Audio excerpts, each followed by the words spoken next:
Assalamualaikum warahmatullahi wabarakatuh.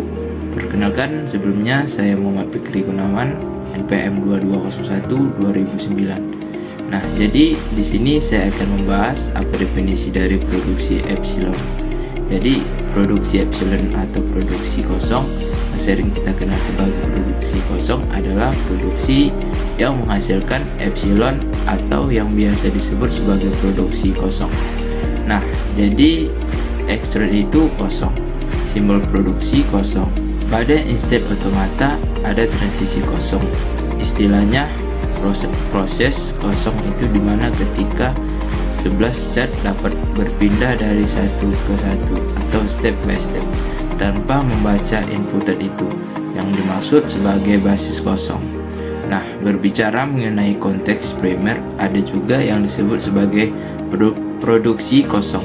Ini juga sebenarnya tidak berguna, akan tetapi perlu untuk dihilangkan. Tapi ada teknik khusus yang harus dilakukan untuk melakukan produksi penghilangan produksi epsilon. Karena jika dihapus begitu saja, itu bisa jadi merusak aturan produksi yang sudah dibentuk sedemikian rupa. Nah, di sini contoh aturan produksi yang menghasilkan produksi kosong adalah seperti ini. Nah, kita lanjut untuk contoh yang pertama. Di sini terdapat dua aturan produksi. Jadi S menghasilkan B kecil, C kecil, B besar, dan B kecil, serta menghasilkan filantropis kosong. Jadi kalau kita lihat di sini, aturan produksi itulah yang menghasilkan produksi kosong, sehingga A ini bisa disebut sebagai knowable. Ini istilahnya. Dan yang epsilon ini adalah satu-satunya produksi dari, sehingga karena A menghasilkan epsilon, maka ini akan dihapus. Lihat di aturan produksi S menghasilkan A, sehingga cukup A ini saja dihapus, jadi tersisa B, C, dan D. Aturan produksi S akan berubah menjadi S menghasilkan B kecil, C, dan D. Jadi setelah penyederhanaan, aturan akan berubah menjadi satu aturan produksi, yaitu S menghasilkan B kecil. Samakan karena ini produksi kosong. Sama saja kalau kita hapus, logikanya seperti itu. Seperti enggak usah daripada diturunkan, tapi kosong juga. Centang pertama. Contoh yang kedua, terdapat dua aturan produksi, jadi bekas menghasil. Saya pemateri kedua yang membahas penghilangan produksi unit.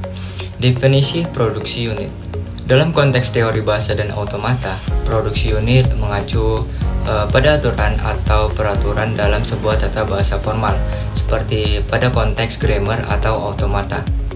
Secara khusus, produksi unit merujuk pada aturan produksi yang hanya mengizinkan transformasi satu simbol terminal atau non-terminal menjadi simbol-simbol lain, tetapi tidak menghasilkan rangkaian simbol yang lebih panjang. Produksi unit adalah produksi di mana ruas kiri dan kanan aturan produksinya hanya berupa satu simbol variabel.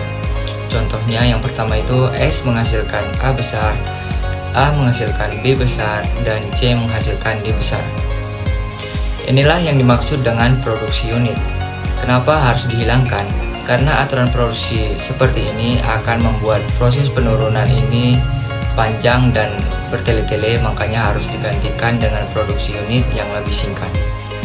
Lanjut kita ke slide berikutnya. Contoh yang pertama. Di sini terdapat 5 aturan produksi yang dimana S menghasilkan S besar, B kecil, S menghasilkan C besar, C menghasilkan D besar, C menghasilkan E kecil, F kecil, D menghasilkan D kecil, D kecil.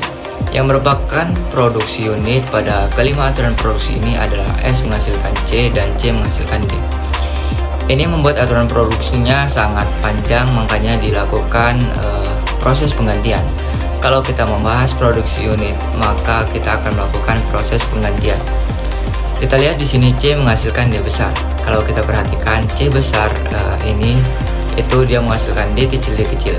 Ya kenapa tidak saya satukan atau saya gabungkan C menghasilkan D kecil. Karena saya perjelas bahwasannya D besar di sini itu prosesnya terlalu panjang. Jadi proses penggantiannya kita buat C menghasilkan D besar menjadi C menghasilkan D kecil. D besar di sini kita hapus saja, kita gantikan dengan D kecil yang ada di sini. Kemudian yang S menghasilkan C besar menjadi S menghasilkan D kecil atau EF. EF di sini kita ambil di C menghasilkan EF. C besar di sini kita hapus, kita ganti EF, begitu kira-kira. Setelah kita sederhanakan tadi, maka hasilnya seperti ini. S menghasilkan S besar B kecil, S menghasilkan D kecil atau EF, C menghasilkan D kecil, C menghasilkan E kecil F kecil, D menghasilkan D kecil.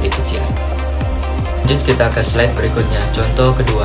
Di sini kita ada banyak sekali aturan produksi, yang termasuk produksi unit itu adalah S menghasilkan A besar, A menghasilkan B besar, B menghasilkan C besar, dan C menghasilkan D besar. Proses penyederhanaan aturan C menghasilkan D. Kita lihat di sini D itu bisa menghasilkan D kecil yang ini. Jadi buat apa kita gunakan simbol variabel ini? Di sini kan sudah jelas bahwa D itu sudah menghasilkan B kecil. Maka D besar di sini kita ganti menjadi B kecil. Kemudian kita lanjut, yang B menghasilkan C, sama seperti yang tadi. C menghasilkan C di sini bisa menghasilkan AB, maka C besar di sini kita hapus, kita gantikan menjadi AB. Kemudian yang A menghasilkan B besar. Di sini tadi kan sudah menghasilkan AB dan B, maka kita hapus saja yang B besar di sini dan kita gantikan menjadi AB atau B. Kira-kira seperti itu. Selanjutnya S menghasilkan A. A itu sudah ada menghasilkan AB atau B tadi ya teman-teman, maka kita ganti saja A besar di sini kita hapus menjadi AB atau B. Yang terakhir itu adalah penghilangan produksi useless. Di sini tuh ada definisi produksi useless. Produksi yang memiliki simbol variabel yang tidak memiliki penurunan yang akan menghasilkan terminal seluruhnya. Produksi ini tidak berguna karena bila diturunkan tidak akan pernah selesai.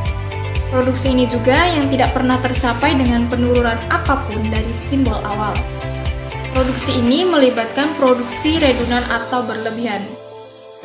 Di sini itu ada beberapa contoh. Yang pertama itu adalah contoh satunya. S menurunkan ASA atau ABD atau BDE, dan A menurunkan ADA, B menurunkan BBB atau A. Dapat kita ketahui bahwa simbol variabel A tidak memiliki penurunan yang menuju terminal, sehingga dapat dihilangkan. Konsekuensi nomor 1 aturan produksi, S menurunkan ABD tidak memiliki penurunan. Nah, setelah kita sederhanakan, maka hasilnya adalah S menurunkan ASA atau BDE, B menurunkan BBB atau A. Sini ada contoh yang kedua, yaitu S menurunkan AA atau B, A menurunkan AB atau D, B menurunkan B atau E, C menurunkan BBB, E menurunkan AEA. Dapat kita ketahui bahwa A menurunkan D tidak memiliki penurunan. C menurunkan BBB, C tidak akan pernah tercapai. E menurunkan AE, E tidak memiliki aturan produksi menuju terminal. Konsekuensi nomor 3, B menurunkan E, simbol variabel E tidak memiliki penurunan. Sehingga setelah disederhanakan, maka hasilnya adalah S menurunkan AA atau B, A menurunkan AB, dan B menurunkan